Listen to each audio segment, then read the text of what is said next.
परमेश्वर पिता का धन्यवाद करते हैं प्रियो। फिर से एक बार परमेश्वर ने समय दिया है कि हम उसकी पवित्र उपस्थिति में बैठ सकते हैं और आज की स्टडी के लिए पवित्र शास्त्र की पुस्तक प्रकाशित वाक्य से हम लोग 14 अध्याय पढ़ रहे हैं और उसी के आगे आज हम बढ़ेंगे। प्रकाशित वाक्य की पुस्तक उसका 14th चैप्टर और उसका 1 से लेकर 5 हम लोग कर चुके हैं, यदि आपको याद हो पिछली बार।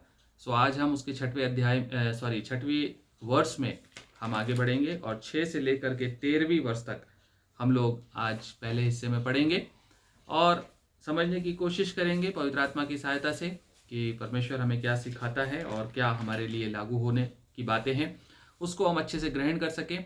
प्रार्थना के भाव के साथ और मन की तैयारी के साथ आप सब, मैं निवेदन करता हूं कि बैठें और जो भी कुछ हम सीखते हैं उसको केवल सीख कर हम लिखने वाले ना बने, परंतु उसको अपने जीवन में भी हम लिखने वाले बन सके, अपने जीवन में उसको उतारने वाले बन सकें। प्रकाशित वाक्य की पुस्तक का 14वां अध्याय और उसके 6वें से लेके और 13वें वचन तक मैं पढ़ रहा हूं। यहाँ इस प्रकार से लिखा हुआ है, फिर मैंने एक और स्वर्गदूत को आकाश के बीच में उड़ते हुए देखा, जिसके पास पृथ्वी पर के रहने वालों की हर एक जाति और कुल और भाषा और लोगों को सुनाने के लिए सनातन सुसमाचार था। उसने बड़े शब्द से कहा, परमेश्वर से डरो और उसकी महिमा करो, क्योंकि उसके न्याय करने का समय आ पहुंचा है। और उसका भजन करो, जिसने स्वर्ग और पृथ्वी और समुद्र और जल के सोते बनाए। फिर इसके बाद एक और दूसरा स्वर्गदूत यह कहता हुआ आया, गिर पड़ा वह बड़ा बेबीलोन गिर पड़ा, जिसने अपने व्यभिचार की कोपमय मदिरा सारी जातियों को पिलाई है। फिर इनके बाद एक और तीसरा स्वर्गदूत बड़े शब्द से यह कहता हुआ आया, जो कोई उस पशु और उसकी मूर्ति की पूजा करे और अपने माथे अपने हाथ पर उसकी छाप ले, वह परमेश्वर के प्रकोप की निरी मदिरा और उसके क्रोध के कटोरे में डाली गई है पिएगा और पवित्र स्वर्गदूतों के सामने और मेमने के सामने आग और गंधक की पीड़ा में पड़ेगा। उसकी पीड़ा का धुआं युगानुयुग उठता रहेगा। और जो उस पशु और उसकी मूर्ति की पूजा करते हैं और जो उसके नाम की छाप लेते हैं, उनको रात दिन चैन ना मिलेगा। पवित्र लोगों का धीरज इसी में है, जो परमेश्वर की आज्ञाओं को मानते हैं और यीशु पर विश्वास रखते हैं। फिर मैंने स्वर्ग से यह शब्द सुना, लिख, जो मृतक प्रभु में मरते हैं वे अब से धन्य हैं। आत्मा कहता है हाँ, क्योंकि वे अपने सारे परिश्रम से विश्राम पाएंगे और उनके कार्य उनके साथ हो लेते हैं। परमेश्वर अपने वचन के पढ़े और सुने जाने पर आशीष दे। प्रियो, 14वां अध्याय जब हमने शुरू किया था इस अध्ययन की सीरीज में, अध्ययन माला में, तो हमने इस बात को देखा था कि जो मेमना था वो सिय्योन पहाड़ पर खड़ा था और उसके बाद उसके साथ उसकी पवित्र प्रजा, विश्वास योग्य लोग उसके साथ थे और इन विश्वास योग्य लोगों ने उसकी महिमा की, नया गीत गाया। और उसके बाद उनकी क्वालिटीज के बारे में बताया गया था कि वो आत्मिक रूप से कुंवारे हैं। उन्होंने किसी प्रकार के आत्मिक व्यभिचार में अपने आप को शामिल नहीं किया और अपने आप को पवित्र दुल्हन की तरह से बना के रखा। यहाँ पर जो 6वां वचन है, वहां से एक नया सेगमेंट शुरू होता है भविष्यवाणियों का, आने वाली घटनाओं के बारे में। हम एक बड़े से गैप में चल रहे हैं, इंटरल्यूड में चल रहे हैं और 7 तुरहियां फूक चुकी हैं और 7 विपत्तियों के अंतिम कटोरे उंडेले जाने वाले हैं। परमेश्वर का जो क्रोध है उसका विस्तृत वर्णन आगे आने वाले अध्यायों में है। उसके बीच के इंटरल्यूड का ये एक और इवेंट हमारे बीच में, दूसरा इवेंट जो है यहाँ पर आता है। और यहाँ पर स्वर्गदूत को हम देख रहे हैं, एक और स्वर्गदूत को यूहन्ना देख रहा है। कहता, फिर मैंने एक और स्वर्गदूत को आकाश के बीच में उड़ते हुए देखा। आकाश के बीच में, इंग्लिश में लिखा हुआ है फ्लाइंग डायरेक्टली ओवरहेड, और एक और वर्जन में आता है इन द मिड हेवेंस। स्वर्गदूत जो है यहां पर एक दिखाई दे रहा है यूहन्ना को, और ये स्वर्गदूत किस जगह पर दिखाई दे रहा है? ये मिड एयर में, मिड हेवेंस में, बीच में, आकाश के बीच में दिखाई दे रहा है। इसका तात्पर्य यहां पर यह बताया जाता है प्रियो कि जो स्वर्गदूत परमेश्वर की ओर से भेजा जा रहा है, ये स्वर्गदूत जो आकाशवाणी या जो परमेश्वर का संदेश लेकर आया है, ये स्वर्गदूत बीचों बीच में है। इसका मतलब यह है कि ये स्वर्गदूत, हमने पहले भी स्वर्गदूतों को देखा प्रकाशित वाक्य की किताब में। स्वर्गदूतों का स्थान बताया जाता है, कोई समुद्र से निकलता हुआ दिखाई देता है, कोई पृथ्वी के चारों कोनों पे खड़े हुए स्वर्गदूत हमको दिखाई देते हैं, परंतु ये स्वर्गदूत जो है ये आकाश में हमको बीचों बीच दिखाई दे रहा है। इसको बीचों बीच बताए जाने का मतलब ये है कि हर कोई जो पृथ्वी पर है, सारी पृथ्वी के लोग इसकी बात को सुन ले। कोई भी कोना, कोई भी जाति, कोई भी भाषा, कोई भी देश, कोई भी प्रकार के लोग इसकी जो आवाज है उसको मिस ना करें। बीच में, बिल्कुल बीचों बीच में ये इसकी बात सुनाई जा रही है, पूरी पृथ्वी के लिए लागू होती है। और यहां पर जो हम देखेंगे इस 14वें अध्याय में, जो भी कॉल, जो भी घोषणा, जो भी बुलाहट या जो भी अनाउंसमेंट स्वर्गदूत कर रहे हैं, ये अनाउंसमेंट फाइनल अनाउंसमेंट्स हैं। ये जो कह रहे हैं ये अंतिम बार स्वर्गदूत इस प्रकार से कह रहे हैं। इसके बाद कोई दूसरा चांस पृथ्वी के लोगों को नहीं मिलने वाला है। परमेश्वर नहीं चाहता कि कोई भी उसके सुसमाचार से वंचित रहे, कोई भी व्यक्ति, जन, भाषा, जाति के लोग उसकी बातों से अनजान रहें। परमेश्वर अपने बातों को अपने स्वर्गदूत के द्वारा बिल्कुल बीचों बीच आकाश के बीच में सुनाने के लिए उसको भेज रहा है। क्यों? आगे देखिए क्या लिखता है। जिसके पास, उस स्वर्गदूत के पास क्या था? पृथ्वी पर के रहने वालों की हर एक जाति और कुल और भाषा और लोगों को, सबको सुनाने के लिए उसके पास सुसमाचार था। इसलिए उसको आकाश के बीचों बीच रखा गया, सब जाति, कुल और भाषा के लोग सुन सके। उसको सुनाने के लिए उसके पास क्या था? उसके पास सनातन सुसमाचार था। बोलता है उसके लिए सनातन सुसमाचार। मेरे ख्याल से सुसमाचार के साथ इस प्रकार का शब्द, प्रीफिक्स जो है वो शायद पहली बार लगा हुआ है। सनातन सुसमाचार, सनातन सुसमाचार इंग्लिश में कहता है every nation and tribe to proclaim to those eternal gospel to proclaim to those all nations। सबके लिए उसके पास एक इटर्नल गॉस्पल है, सनातन सुसमाचार है। सनातन सुसमाचार क्या है प्रियो? यदि हम पहले से बात करें, यदि मानव जाति की बात करें, जब से मानव जाति का निर्माण हुआ, जब से परमेश्वर ने उसकी रचना की, उसके बाद से जब वो पाप में गिरा, एक ही सुसमाचार मानव जाति के लिए है जो सनातन काल से चला आ रहा है, इटर्नल है, जो कभी भी बदलने वाला नहीं है और हमेशा के लिए लागू होता है। वो सुसमाचार क्या है? वो सुसमाचार एक ही है, रिपेंट एंड रिटर्न। सनातन सुसमाचार, रिपेंट एंड रिटर्न। जब से मनुष्य पाप में पड़ा, तब से उसके पास परमेश्वर के पास उसके लिए एक योजना थी। योजना ये थी कि वो मन फिराए और मेरे पास आ जाए, मेरे राज्य में शामिल हो जाए, मेरे राज्य से बाहर ना रहे। ये सनातन सुसमाचार है जो स्वर्गदूत लेकर आया है। और शायद इस किताब के अनुसार अंतिम बार, फाइनल चांस, आखिरी बार वही पुराना सुसमाचार दोबारा परमेश्वर इस स्वर्गदूत के माध्यम से दे रहा है।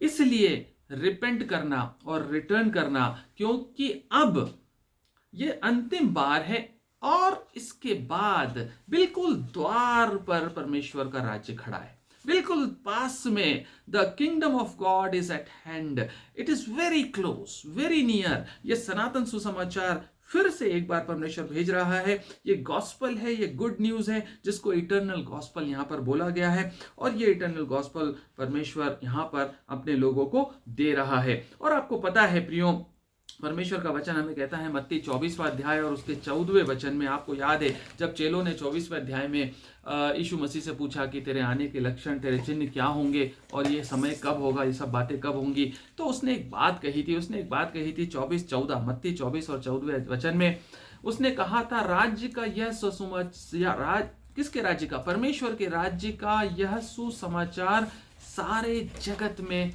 प्रचार किया जाएगा कि सब जातियों पर गवाही हो, तब अंत आ जाएगा। जब तक सब जातियां और सब राष्ट्र परमेश्वर के राज्य का सुसमाचार नहीं सुन लेते, तब तक अंत नहीं आएगा। और ये अंत बिल्कुल आ गया है यहाँ पर। और स्वर्गदूत इसीलिए सब जाति, कुल, लोग और भाषाओं को सुनाने के लिए आखिरी बार खड़ा हुआ है कि एक भी जाति, एक भी राष्ट्र इससे वंचित नहीं रहना चाहिए। ये सुसमाचार सुनाने के लिए वो खड़ा हुआ। यीशु मसीह ने कहा था तब अंत आ जाएगा, मतलब ये स्वर्गदूत बिल्कुल आखिरी बार यहाँ पर खड़ा होकर अंतिम बार ये सुसमाचार दे रहा है। और इस सुसमाचार से सारी जातियों के लोगों को वो समझाना चाह रहा है। प्रियो, यदि आपको याद हो, जाति, कुल, लोग और भाषा, इसका वर्णन प्रकाशित वाक्य में कई बार आता है। सब जातियों के लिए परमेश्वर की कुछ योजना, सब जातियों के लिए परमेश्वर कुछ कहना चाहता, कुछ सिखाना चाहता है, और सब जातियों का वर्णन जो है वो प्रकाशित वाक्य के 10वें अध्याय में पहली बार आता है।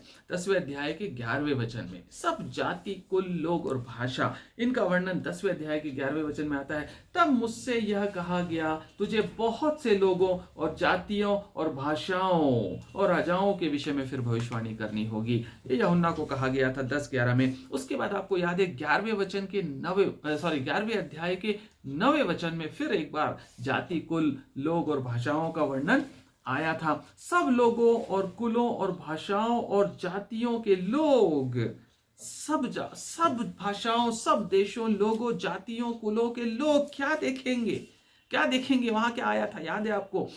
2 गवाहों के शव लटके रहेंगे सरेआम चौराहे पे, और कोई ऐसी जाति और भाषा और लोग और राष्ट्र नहीं होंगे जो उनके शवों को सड़क पे पड़े हुए ना देखेंगे। सब लोग देखेंगे और सब लोगों के सामने उनका पुनरुत्थान होगा। सब लोगों के सामने वो उठा लिए जाएंगे, सब जाति, कुल और लोग और भाषा। उसके बाद 13वें अध्याय के 7वें वचन में ये शब्द आता है, सब जाति, कुल और भाषा। 13वें अध्याय के 7वें वचन में उससे यह भी अधिकार दिया गया कि पवित्र लोगों से लड़े और उन पर जय पाए, और उसे हर एक कुल और लोग और भाषा और जाति पे। ये एंटी क्राइस्ट की बात है। 13वां अध्याय आपको पता है अच्छे से, एंटी क्राइस्ट और फॉल्स प्रॉफिट्स की बात है। एंटी क्राइस्ट को भी सब जाति, लोगों और भाषाओं पे अधिकार दिया गया। यही सब जाति और कुल और लोग और भाषा है जिनके सामने 2 गवाह जीवित होंगे। यही जाति, कुल और लोग, भाषा है जिनको सारा की सारा सुसमाचार दिया जाएगा। यही जाति, कुल और लोग और भाषा है जिनके ऊपर एंटी क्राइस्ट को अधिकार भी दिया जाएगा। और यही जाति, कुल और लोग और भाषा है जिनको सुनाने के लिए आखिरी बार स्वर्गदूत भेजा गया, मिड एयर बीच में खड़ा हुआ और इनको सुना रहा है। क्या सुना रहा है? कहता है, उसने बड़े शब्द से कहा, 7वां वचन, उसने बड़े शब्द से कहा, परमेश्वर से डरो। This is the gospel, eternal gospel. You have to repent and return to the kingdom of God. This is the last chance, final warning. परमेश्वर से डरो और उसकी महिमा करो। Fear the God and glorify him. This is the message, final message. Now you have to fear the Lord. At least now you turn back. At least now you start repenting and glorifying your God. अपने परमेश्वर को आप महिमा देना शुरू करो। क्यों? क्योंकि उसके न्याय करने का समय आ पहुंचा है, और उसका भजन करो। कहता है, उसका भजन करो जिसने स्वर्ग और पृथ्वी और समुद्र और जल के सोते बनाए हैं। एक फाइनल रिमाइंडर कॉल है ये, एक फाइनल अलार्म है ये स्वर्गदूत का, सब जाति, कुल और लोग और भाषा के लोगों के लिए आखिरी कॉल। और यहां पर जो एसेंस है वो क्या है? इस स्वर्गदूत की भाषा का, इसके शब्दों का, बड़े शब्द से कह रहा है, परमेश्वर से डरो और उसकी महिमा करो।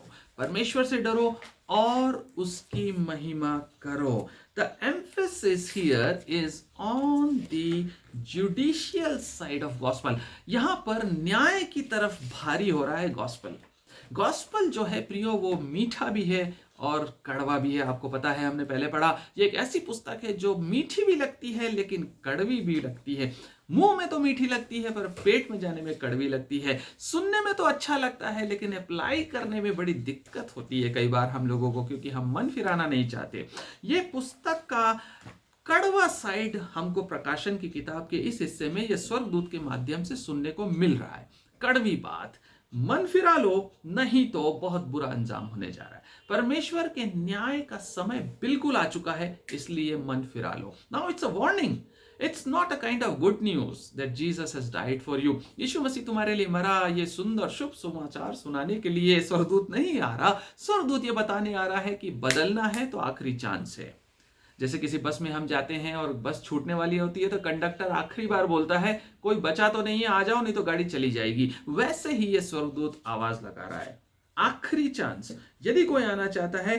Grace is over and the gospel is saying that the offer of grace is over, repent and come back, now there is no more grace. अब इसके बाद कोई और ग्रेस नहीं है। यहां पर जो एम्फेसिस है वो परमेश्वर के न्याय पर है। उसका भजन करो जिसने स्वर्ग और पृथ्वी और समुद्र और जल के सब सोतों को बनाया। एक बात और यहां पर सीखने की है प्रियो, स्वर्गदूत यहां पर एक बात सिखा रहा है, उसका भजन करो, वर्शिप हिम, उसकी महिमा, उसकी आराधना, उसकी वर्शिप करना जरूरी है। ये एक मैंडेट है, ये एक ऑर्डर है, कमांडमेंट है, करो, उसकी वर्शिप करो। क्यों? क्योंकि तुम भूल गए हो कि किसकी वर्शिप करनी चाहिए। वर्शिप करने के योग्य जो है उसको तुम भूल गए हो और तुम कई दूसरी चीजों की वर्शिप करना शुरू कर चुके हो। इसलिए ये आखिरी कॉल है। हेलो, भूल गए हो तुम लोग किसकी वर्शिप करना है? उसकी वर्शिप करो जो कि कौन है?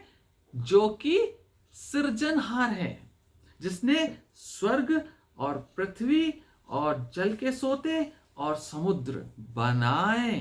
Creator, he is the real creator God.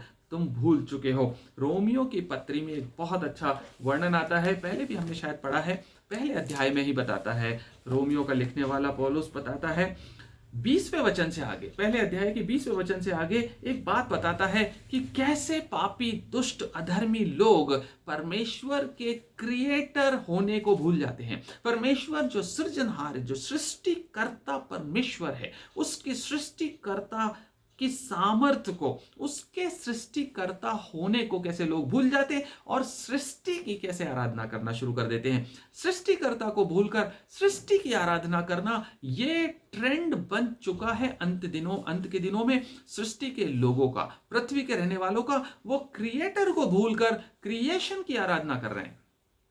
कोई सूर्य ग्रहण होता है तो कोई पानी चढ़ाने लगता है, कोई चंद्र ग्रहण होता है तो कोई खीर रख देता, कोई पूर्णिमा आती है तो कोई पूजा होने लगती है, कोई XYZ, कोई सूरज को भगवान बनाता, कोई चंद्रमा को भगवान बनाता, कोई जानवरों को भगवान बनाता। सृष्टि की आराधना, मूर्तें बना ली है हम लोगों ने। क्रिएटर को भूल के जो क्रिएटेड चीजें हैं उनको अपना भगवान, अपना परमेश्वर बना लिया। रोमियो पहला अध्याय 20वां वचन कहता है, उसके अनदेखे गुण अर्थात उसकी सनातन सामर्थ्य और परमेश्वरत्व जगत की सृष्टि के समय से उसके कामों के द्वारा देखने में आता। उसकी सामर्थ्य उसकी सृष्टि के समय से देखने में आती है, यहां तक कि वे निरुत्तर हैं। इस कारण कि परमेश्वर को जानने पर भी उन्होंने परमेश्वर के योग्य बढ़ाई और धन्यवाद न किया, परंतु व्यर्थ विचार करने लगे, यहां तक कि उनका निर्बुद्धि मन अंधेरा हो गया। वे अपने आप को बुद्धिमान जताकर मूर्ख बन गए और अविनाशी परमेश्वर की महिमा को नाशवान मनुष्य और पक्षियों और चौपायों और रेंगने वाले जंतुओं की मूरत की समानता में बदल डाला। आप समझ रहे हैं क्या कह रहा है लिखने वाला? आपने चौपायों को, रेंगने वाले सांप की पूजा करने शुरू कर दी, शेर की पूजा शुरू कर दी, आपने चिड़ियों की पूजा शुरू कर दी, आपने सनातन परमेश्वर, सृष्टिकर्ता परमेश्वर की सनातन सामर्थ्य को भुला दिया है। आपने मूर्तों को अपने जीवन में जगह दे दी है जो ना बोल सकती, ना देख सकती, ना सुन सकती हैं। परमेश्वर आखिरी कॉल दे रहा है, उसका भजन करो जो सृजनहार है। सृष्टि का भजन करना बंद करो। इसी ट्रेंड को एंटी क्राइस्ट लेके अपने साथ आखिर तक जाएगा, इसी को भुनाएगा, इसी को इनकैश करेगा। जब मूर्तियों की पूजा हो रही है तो मेरी मूर्ति की पूजा सबसे ज्यादा होनी चाहिए। यदि मनुष्यों की पूजा हो रही है तो मेरी पूजा सबसे पहले होनी चाहिए। I am the hero, the master hero, I must be worshipped and people will easily accept him. पृथ्वी के रहने वाले बड़ी आसानी से मोल्ड हो जाएंगे, क्योंकि आदत पड़ चुकी है लोगों की आराधना करने की, आदत पड़ चुकी है हीरो वर्शिप की, आदत पड़ चुकी है मूर्ति पूजा की। करप्टेड माइंड है। 24वां वचन कहता है, इस कारण परमेश्वर ने उन्हें उनके मन की अभिलाषाओं के अनुसार अशुद्धता के लिए छोड़ दिया कि वे आपस में अपने शरीरों का अनादर करें, क्योंकि उन्होंने परमेश्वर की सच्चाई को बदलकर झूठ बना डाला और सृष्टि की उपासना और सेवा की, ना कि उस सृजनहार की जो सदा धन्य है। आमीन।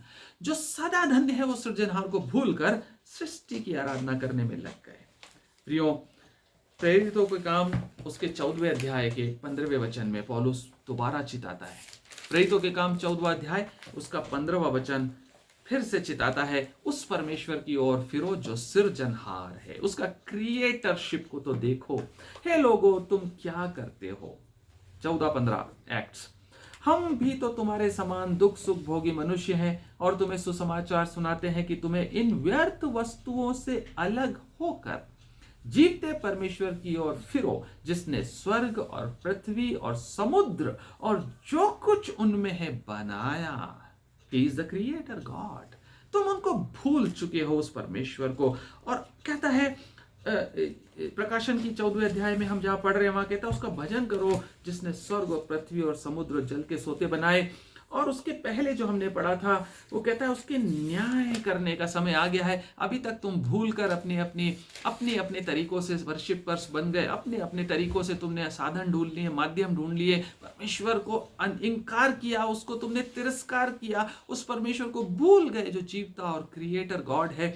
तुम उसको भूल चुके हो, लेकिन अब फिर जाओ। क्यों? क्योंकि उसके न्याय करने का समय आ चुका। समय यहां पर शब्द आता है उसके न्याय करने का समय का इंग्लिश में वर्ड आता है are. The hour of judgement has कम।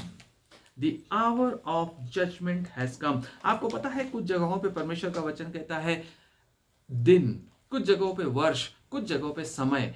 जहां पर वो समय कहता है वहां पर आवर है। आवर इंग्लिश में इसका मतलब होता है कम समय, छोटा समय, घंटे का समय।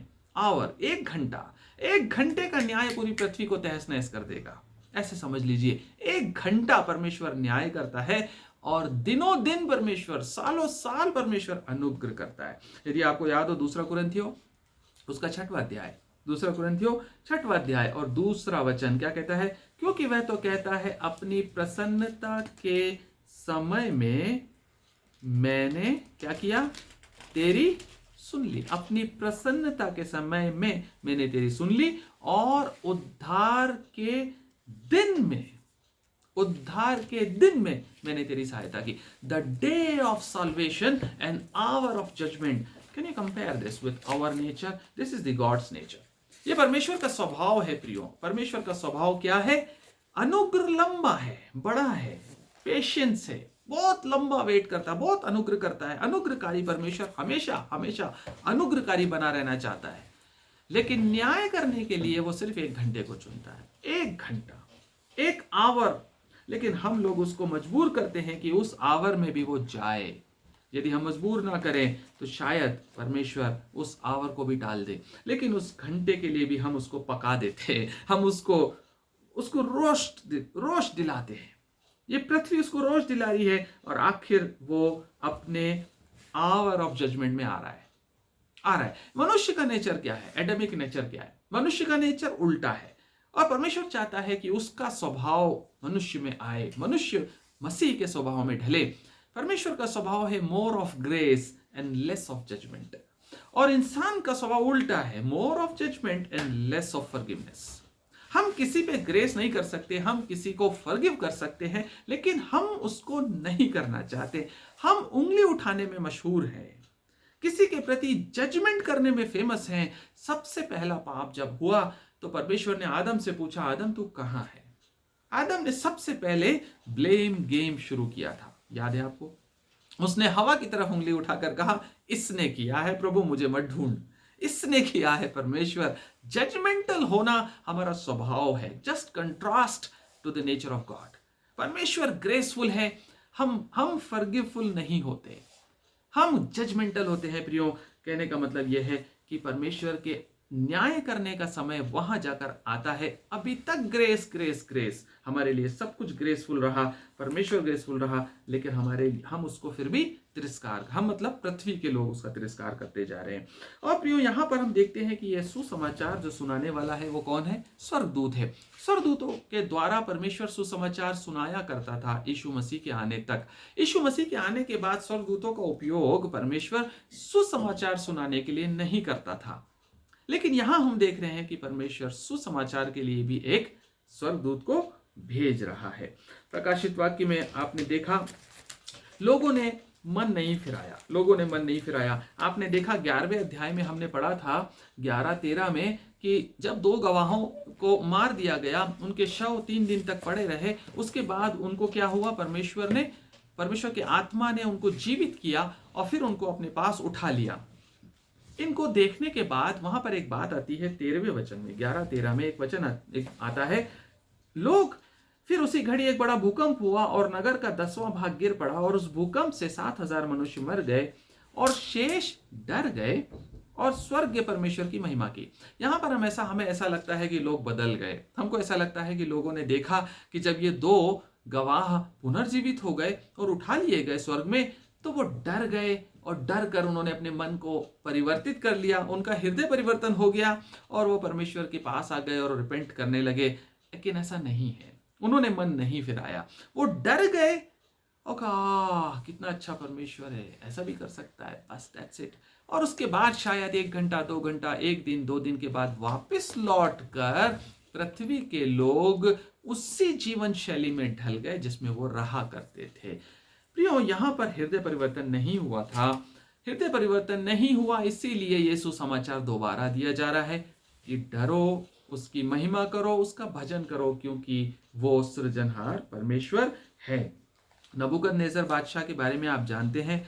नबूकदनेस्सर ने जब डैनियल के द्वारा ये देखा था कि इसका परमेश्वर कैसा महान परमेश्वर है, कैसे इसने इसको आग की भट्टी से बचा लिया, कैसे इसने इसको शेरों की मांद में से निकाल लिया, ये डेफिनेटली कोई परमेश्वर होना चाहिए। लेकिन नबूकदनेस्सर का दिल नहीं बदला था। नबूकदनेस्सर का दिल नहीं बदला था। ठीक वैसे ही वही नबूकदनेस्सर की स्पिरिट पृथ्वी पर रहने वालों के मन में रहेगी इन दिनों में, और ये भी कहेंगे कि हाँ होगा, अच्छा परमेश्वर है, पर हम जो कर रहे हैं वो भी सही है। हृदय परिवर्तन नहीं हुआ। दंड पाने के बाद नबूकदनेस्सर ने यहोवा की महिमा की, लेकिन हृदय परिवर्तन नहीं हुआ। दानियल 4:37 में लिखा हुआ है, मैं आपसे अभी निकलवा के पढ़ूंगा नहीं, दानियल 4:37 में आप पढ़ लीजिएगा, 4th चैप्टर में। सो वहां पर नबूकदनेस्सर का मन नहीं बदला था। 8वां वचन, फिर इसके बाद एक और दूसरा स्वर्गदूत यह कहता हुआ आया, गिर पड़ा वह बड़ा बेबीलोन, गिर पड़ा जिसने अपने व्यभिचार की कोपमय मदिरा सारी जातियों को पिला दी। प्रियो, स्वर्गदूत यहां पर एक घोषणा कर रहा है कि बेबीलोन गिर पड़ा, 2 बार कह रहा है, एम्फेसाइज कर रहा है, गिर पड़ा, बड़ा बेबीलोन गिर पड़ा। परमेश्वर के न्याय के बारे में बता रहा है। स्वर्गदूत देख रहा है कि न्याय हो रहा है। पहला स्वर्गदूत कह रहा है कि न्याय का समय आ पहुंचा है और उसकी बात खत्म हुई है, और दूसरा स्वर्गदूत आकर कह रहा है कि now the judgement has begun, न्याय शुरू भी हो चुका, ये न्याय शुरू भी हो चुका यहां पर, और इस न्याय में बेबीलोन गिरा दिया गया। इसका जो फुलफिलमेंट है वो आपको आगे दिखाई देगा 19वें अध्याय में, बेबीलोन कैसे गिरेगा। लेकिन ये स्वर्गदूत बता रहा है कि बस गया, गिर पड़ा ये बेबीलोन।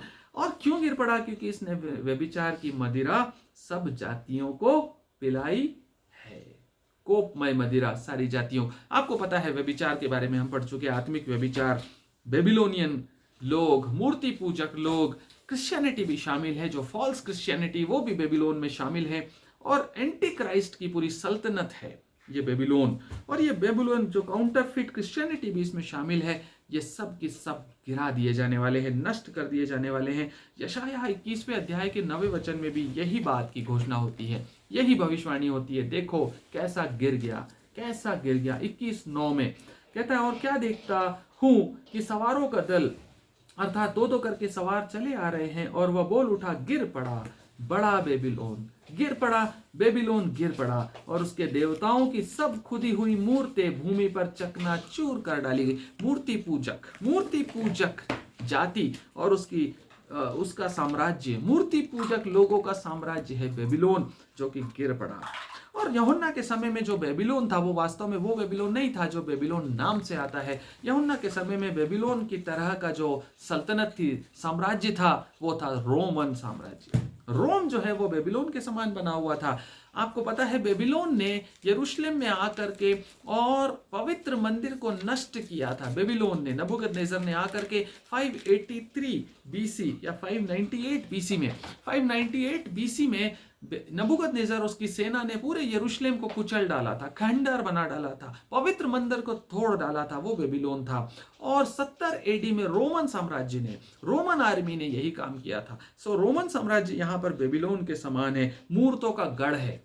मूर्तों का गढ़ था ये रोमन साम्राज्य। यहाँ के शासक, यहाँ के राजा अपने आप को भगवान ईश्वर डिक्लेयर करते थे और इनको इनकी पूजा करवाते थे। सो अंत के समय में जो बेबीलोन कहा गया वो एक ऐसा ग्रुप है जो पॉलिटिकली, रिलीजियसली और इकोनॉमिकली हर तरह से लोगों को रेबेलियस बना देगा। एक ऐसा समूह है, एक ऐसा ग्रुप ऑफ नेशंस है और उसके लीडर्स हैं जो परमेश्वर की खिलाफत में पूरी दुनिया को लामबंद कर देंगे, इकट्ठा कर लेंगे।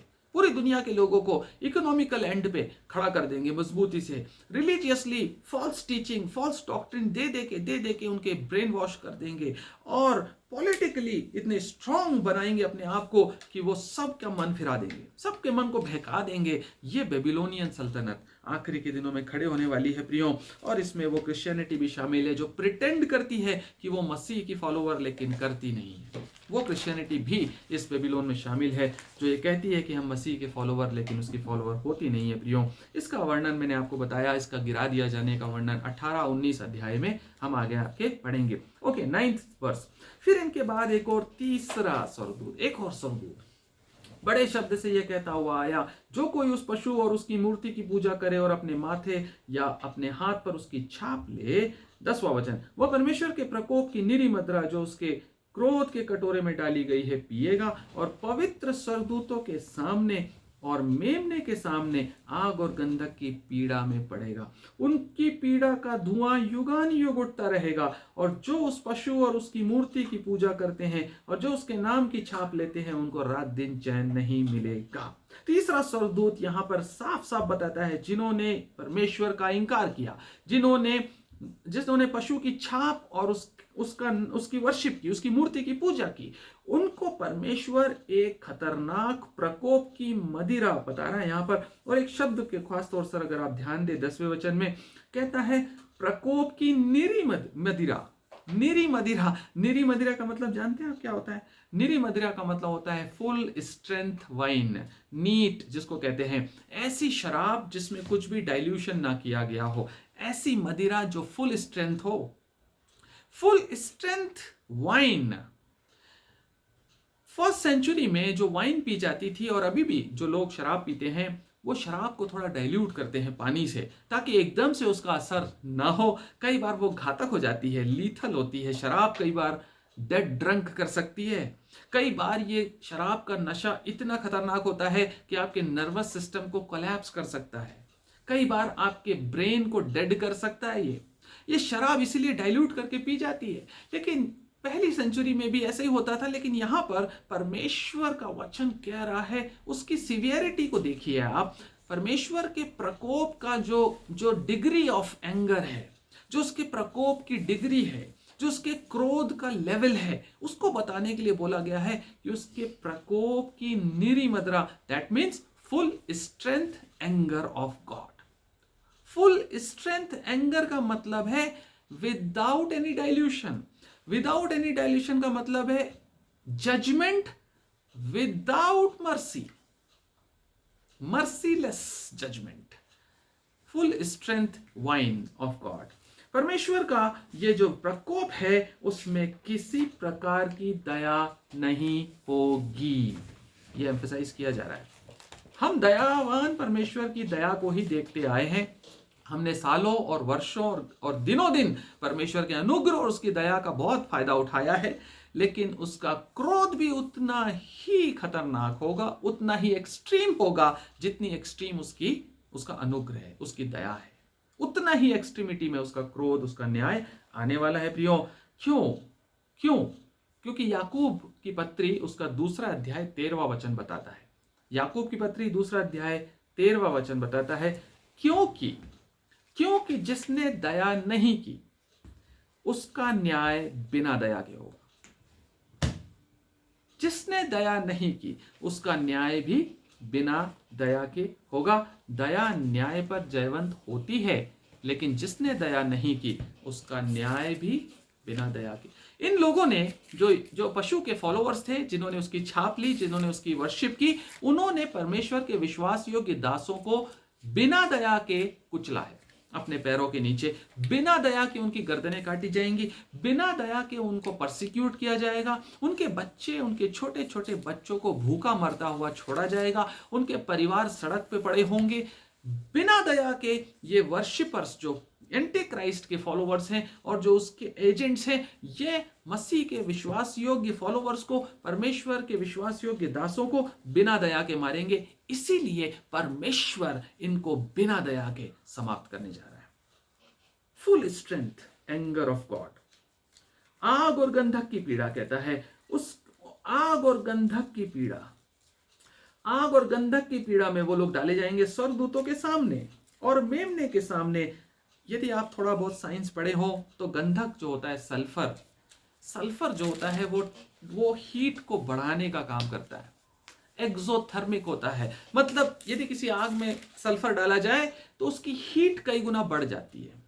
सेकेंडली, जो सल्फर होता है बहुत ही रॉटन एग के समान स्मेल रखता है, मतलब वो गंदी स्मेल होती है। ऐसा भयानक टेरिबल एनवायरनमेंट क्रिएट होगा जहां आप खड़े नहीं हो सकते। उस आग में इन लोगों को डाला जाने वाला है। Extreme heat and foul fragrance, जिसमें आप रह नहीं सकते, उसमें ये लोग पड़े रहेंगे। So this is going to be a terrible suffering under this divine judgement. This is going to be a terrible suffering under the divine judgement of God. जो स्वर्गदूत पहले की पदों में, पहले की आयतों में केवल घोषणा कर रहे हैं, जो स्वर्गदूत स्वर्गदूतों की बात यहां पर कही गई है कि स्वर्गदूतों के सामने ये न्याय किया जाएगा। ये जो स्वर्गदूत हैं, ये केवल यहां पर घोषणा ही नहीं कर रहे स्वर्गदूत, लेकिन यहां पर ये क्या कर रहे हैं, इसके साथ साथ ये न्याय को एग्जीक्यूट भी कर रहे हैं। ये स्वर्गदूत न्याय को एग्जीक्यूट करने का भी काम कर रहे हैं। प्रियो, स्वर्गदूत जो है ये देख रहे हैं, इनके सामने ये न्याय होगा। दूसरी बात कहता है कि इसका जो धुआं है वो युगान युग उठता रहेगा। इसका धुआं युगान युग उठता रहेगा, और जो उस पशु और उसकी मूर्ति की पूजा करते हैं और जो उसके नाम की छाप लेते हैं, उनको रात दिन चैन नहीं मिलेगा। रात दिन चैन नहीं मिलने वाला है इन लोगों को, जिन्होंने इस प्रकार से परमेश्वर के दासों के ऊपर अत्याचार किया, उनको मार दिया, उनको नष्ट कर दिया। परमेश्वर जब अपना क्रोध इन लोगों के ऊपर उंडेलेगा तो इनके साथ भी कोई दया नहीं होगी। आपने पढ़ा था पहले भी धुएं के बारे में, यदि ये धुआं युगान युग उठता रहेगा। और इससे पहले हमने कहाँ पढ़ा था, धुआं उठता हुआ हमें कहाँ दिखाई दिया था, याद है आपको? जहां पर हमने देखा था वो बॉटमलेस पिट में से धुआं आ रहा था, वो जो अधा कुंड है उसमें से धुआं निकल रहा था, और वो टिड्डियों के साथ, उसमें से बिच्छू और टिड्डुओं का कॉम्बिनेशन हमने देखा था, वहां से निकलता हुआ वो धुआं आ रहा था। लेकिन वहां पर एक खास बात थी, बात ये थी कि वो 5 महीने के लिए था। वो सिर्फ 5 महीने के लिए टिड्डियां वहां से निकली थी और उन्होंने परेशान किया था लोगों को, रहने वालों को, पृथ्वी के रहने वालों को। लेकिन यहाँ पर ये धुआं बंद नहीं होने वाला, यहाँ पर ये धुआं रुकने वाला नहीं है। यह 5 महीने 6 महीने का नहीं है, युगानुयुग उठने वाला धुआं है प्रियो। यहाँ पर कहता है, दूसरी बात कहता है, उनको रात दिन चैन नहीं मिलेगा। इसके पहले एक और है जहां पर बिना थके कुछ काम हो रहा था। आपको याद है प्रकाशित वाक्य 4 अध्याय 8वें वचन में रात दिन परमेश्वर की आराधना हो रही थी। रात दिन चारों जीवित प्राणी, 24 प्राचीन और परमेश्वर की चुनी हुई प्रजा रात दिन बिना थके उसकी आराधना कर रहे थे। लेकिन यहाँ पर जस्ट कंट्रास्ट है, रात दिन चैन ही नहीं मिलेगा। वहां रात दिन शांति और आराम और आनंद है, यहां पर रात दिन पीड़ा है। देखिए फर्क, देखिए जो अधर्मी, दुष्ट, परमेश्वर का तिरस्कार करने वाले, उसकी ग्रेस को तुच्छ समझने वाले लोग हैं, उनके साथ कैसा ट्रीटमेंट अल्टीमेटली होने वाला है, क्योंकि उन्होंने जीवित परमेश्वर की जगह मूर्ति की पूजा की, पशु की छाप ली। 12वां वचन, पवित्र लोगों का धीरज इसी में है जो परमेश्वर की आज्ञाओं को मानते और यीशु पर विश्वास रखते हैं। 2 बातें यहां पर सीखने को मिलती है 12वें वचन में। पवित्र लोग कौन से हैं? जो अंत तक एंड्योर करेंगे, जो एंड्योर करते हुए इन सब परसिक्यूशन के बीच में से आखिरी न्याय तक स्थिर रहने वाले लोग, प्राण देने तक स्थिर रहने वाले लोग कौन से हैं? जो उसकी आज्ञाओं को मानते और यीशु पर विश्वास। 2 बातें, ओबीडियंस एंड फेथ। 2 बातें पवित्र लोगों के बारे में बताई गई है। इनका एंड्योरेंस, इनका जो धीरज है वो अंत तक बने रहने का कारण क्या था? नंबर 1, ये ओबीडियंट रहे, और नंबर 2, इन्होंने विश्वास रखा। यही क्वालिटी यीशु मसीह में भी थी। ओबीडियंट रहा और पिता के ऊपर विश्वास रखा, ओबीडियंट रहा, पिता की आज्ञाओं को मानता रहा, पिता के ऊपर उसने विश्वास रखा। उसने कहा था कि मुझे मेरा पिता तीसरे दिन मुर्दों में से जिला उठेगा। उसको मालूम था मेरा पिता धोखेबाज नहीं है, झूठा नहीं है। और यही दो क्वालिटी जरूरी है एक विश्वासी के लिए अंत के दिनों में एंड्योर करने के लिए, धीरज रखने के लिए। यदि आप धीरजवंत बने रहना चाहते हैं अंत तक, तो ये दो क्वालिटीज को पकड़ के रखिए पवित्र लोगों की, विश्वास करना और आज्ञाकारिता में बने रहना। ये दोनों बातों में बने रहकर आप ओवरकमर बन सकते हैं, क्योंकि पहला ओवरकमर यीशु मसीह था। और उसने कहा है प्रकाशित वाक्य की किताब 12:17 में, सॉरी 12:17 नहीं, प्रकाशित वाक्य की किताब 3 अध्याय में मेरे ख्याल से यीशु मसीह ने इस बात को कहा था, जैसे मैं ओवरकम कर रहा हूं वैसे ही तुम भी ओवरकम करो। और 12:17 प्रकाशित वाक्य की पुस्तक में हमने देखा था कि जब अजगर निकला था, उसने वो जब स्त्री का कुछ नहीं बिगाड़ पाया, जब वो यीशु मसीह का बालक का कुछ नहीं बिगाड़ पाया, तो वो किसके पीछे पड़ा था? विश्वास योग्य लोगों, शेष बचे हुए विश्वास योग्य लोगों के पीछे पड़ गया था। ठीक वैसे ही वही विश्वास योग्य लोगों को परसिक्यूट करेगा। उन विश्वास योग्य लोग या पवित्र लोगों का खासियत क्या है कि वो आज्ञाकारी बने रहे और उन्होंने विश्वास रखा यीशु मसीह पे।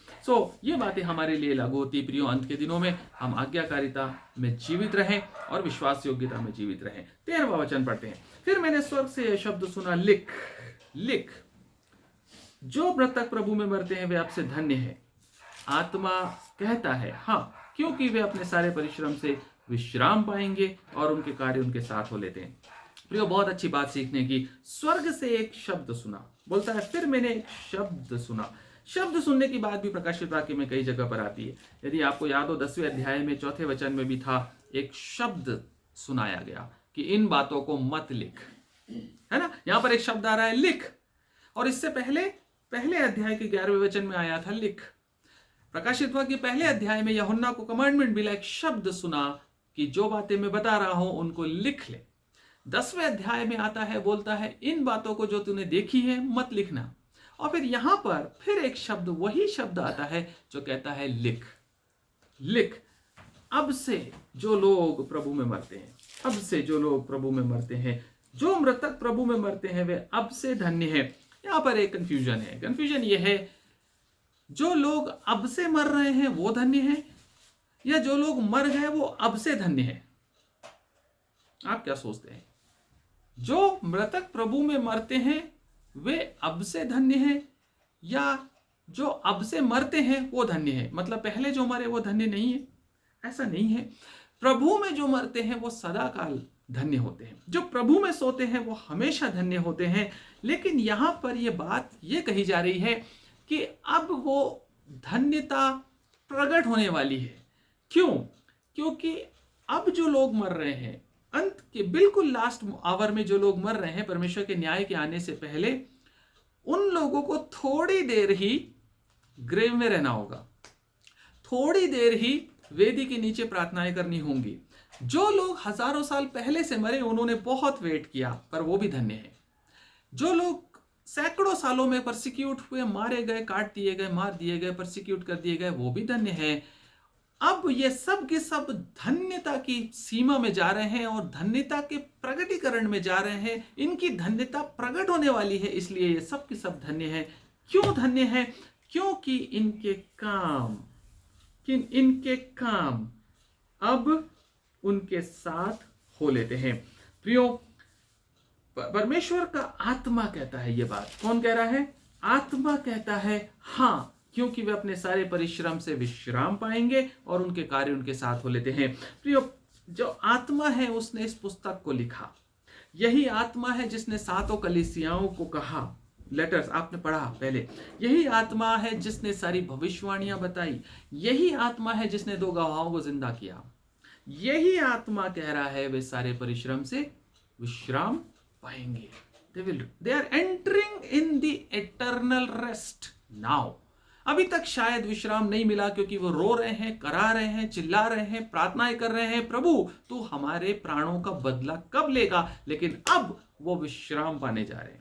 अब उनकी प्रार्थनाओं का उत्तर मिलने जा रहा है। अब वो देखेंगे अपने सामने कि कैसे बुराई और दुष्टता का समापन और उनके राज्य का आगमन, परमेश्वर के साथ यीशु मसीह के राज्य का आगमन होने जा रहा है। इब्रानियों 4 अध्याय, इब्रानियों की पत्री उसका 4 अध्याय 1 वचन विश्राम के बारे में बताता है। एक सबत का विश्राम बाकी है, एक ऐसा विश्राम है जो बाकी है, जिसका होना बाकी है। इब्रानियों 4 अध्याय 1 वचन कहता है, इसलिए जबकि उसके विश्राम में प्रवेश करने की प्रतिज्ञा अब तक है, तो हमें डरना चाहिए, ऐसा ना हो कि तुम में से कोई जन उससे वंचित रह जाए। धन्यता को खो मत दीजिए, अपनी विश्राम में आपको भी प्रवेश करना चाहिए।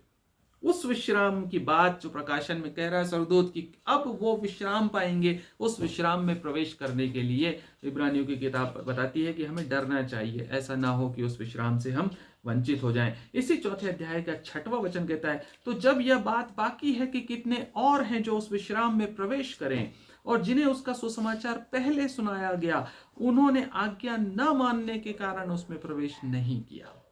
इसलिए वह किसी विशेष दिन को ठहराकर इतने दिन के बाद दाऊद की पुस्तक में उसे आज का दिन कहता है, जैसा पहले कहा था, यदि तुम आज उसका शब्द सुनो तो अपने मनों को कठोर ना करना। 10वां वचन कहता है, क्योंकि जिसने उसके विश्राम में प्रवेश किया है, उसने भी परमेश्वर के समान अपने सब कामों को पूरा करके विश्राम किया है। परमेश्वर ने विश्राम किया अपने कामों को करने के बाद, विश्वास योग्य दासों को अपने कामों को पूरा करने के बाद विश्राम में प्रवेश करना है। अतः हम उसके विश्राम में प्रवेश करने का प्रयत्न करें। ये विश्राम पाएंगे, उनके कार्य उनके साथ हो जाते हैं। प्रियो, 1 कुरिन्थियों 15 अध्याय का आखिरी वचन है 58 वचन। 1 कुरिन्थियों 15:58 कहता है, प्रभु में तुम्हारा परिश्रम व्यर्थ नहीं है। प्रभु में तुम्हारा परिश्रम कभी व्यर्थ नहीं होता। और यहां पर कहता है कि उनके कार्य उनके साथ हो लेते हैं। 15:58 कहता है, इसलिए है मेरे प्रिय भाइयों, दृढ़ और अटल रहो और प्रभु के काम में सर्वदा बढ़ते जाओ, क्योंकि यह जानते हो कि तुम्हारा परिश्रम प्रभु में व्यर्थ नहीं है। पौलुस कहता है कुरिन्थियों की चर्च को। तिमुथियस की पत्री का पहली पत्री जो है उसका 5वां अध्याय, तिमुथियस की पहली पत्री उसका 5वां अध्याय और 24-25 वचन कहता है। एक बात यहां पर सीखने की, उसके बाद इस हिस्से को हम रोकेंगे। तिमुथियस की पत्री में पौलुस तिमुथी को सिखाता है कि हमारे जो पाप हैं वो 2 तरह के होते हैं, एक होते हैं प्रगट और एक होते हैं छिपे हुए। हमारे जो भले काम है वो भी 2 तरह के होते हैं, एक होते हैं प्रगट और एक होते हैं छुपे हुए। लेकिन यहाँ पर जो ये स्वर्गदूत कह रहा है, धन्य है ये लोग जो प्रभु में सोते हैं, ये मृतक जो प्रभु में मरते हैं, क्योंकि उनके काम उनके साथ हो लेते हैं। इसका मतलब ये है कि चाहे उन्होंने प्रगट में कोई भलाई की हो, चाहे उन्होंने छुप में अकेले में कोई भलाई की हो, परमेश्वर किसी का कर्जदार नहीं है। ये सब कुछ प्रकट किया जाएगा और इनके किसी भी भले काम का बदला इनको ना मिले, ऐसा नहीं हो सकता। इनके काम इनके साथ होंगे, इनके काम इनके साथ होंगे। 5:24 1 तीमुथियुस कहता है, कुछ मनुष्यों के पाप प्रकट हो जाते हैं और न्याय के लिए पहले से पहुंच जाते हैं, पर कुछ के पीछे से आते हैं। ये कह रहा है ना, इनके कार्य इनके साथ हो लेते हैं। ऐसे ही पाप भी हैं, पीछे से आते हैं। वैसे ही कुछ भले काम भी प्रकट होते हैं, और जो ऐसे नहीं होते वे भी छिप नहीं सकते। जो भले काम प्रकट नहीं होते वो भी छिप नहीं सकते, वो आपके साथ रहेंगे। पवित्र लोगों का धीरज इसी में है। सदा काल का विश्राम मिलने के पहले परमेश्वर आपको मेडल्स देगा, रिवॉर्ड देगा और बताएगा कि ये काम है जो तुमने। ऐसे लोग भी हैं प्रियो। आज ये मैं फिर से आपको बता रहा हूं, याद दिला रहा हूं कि अंत का दिन फुल ऑफ सरप्राइजेस होगा। ऐसे लोग भी हैं जो ऐसे भले काम करते हैं, परमेश्वर की आज्ञाकारिता इस प्रकार से करते हैं जैसे वचन कहता है, दाहिना हाथ जो करता है वो बाएं हाथ को नहीं मालूम, बायां हाथ जो करता है वो दाहिने हाथ को नहीं मालूम। ऐसे भलाई करने वाले परमेश्वर के विश्वास योग्य दास भी इसी दुनिया में है। उनके काम उनके साथ हो लेते हैं, क्योंकि वो प्रकट हो जाएंगे और परमेश्वर के द्वारा उनका बदला उनको मिलेगा और वो विश्राम पाएंगे। ऐसा कोई भला काम नहीं जिसका प्रतिफल आपको अंत में ना मिले। न्याय के दिन सब कुछ खोल दिया जाएगा प्रियो। परमेश्वर का वचन कहता है, इस पवित्र लोगों का धीरज इसमें है। यहां पर आपने देखा इस 14वें अध्याय के 6वें से लेकर 13वें वचन तक स्वर्गदूतों की घोषणा हो रही है, आखिरी वार्निंग मिल रही है, लास्ट वार्निंग है, मन फिराओ और आ जाओ, उसका भजन स्तुति करो जो सृजनहार है। उसके बाद न्याय की बात हो रही है। एक न्याय, बेबीलोन गिर पड़ा, देखो वो गिरने पर बिल्कुल गिर पड़ा, अब मन फिरा लो। और उसके बाद परमेश्वर के क्रोध की मदिरा आपने देखी, मर्सीलेस जजमेंट, एक ऐसा न्याय जिसमें कोई आप उम्मीद ना रखें किसी भी प्रकार का ग्रेस बचा होगा, उसमें कुछ नहीं होगा। जिन लोगों ने अंत तक धीरज रखा उनके भले कामों का बदला वो नहीं चूकेंगे, वो विश्राम पाएंगे। अंत के दिन में सबत का विश्राम बाकी है। जैसे परमेश्वर ने अपने कामों को पूरा करके विश्राम किया, वैसे ही ये पवित्र लोग अपने कामों को पूरा करके विश्राम पाएंगे। परमेश्वर अपने इन वचनों के ऊपर आशीष दे और सब बातों में हमको इन पवित्र लोगों की श्रेणी में खड़ा करे। हम भी धीरज के साथ विश्वास योग्यता और यीशु मसीह पे विश्वास करते हुए अपने कामों को पूरा करने वाले बने। परमेश्वर इन वचनों पर आशीष दे और हम सबको इसके अनुसार ढालने में हमारी मदद करे।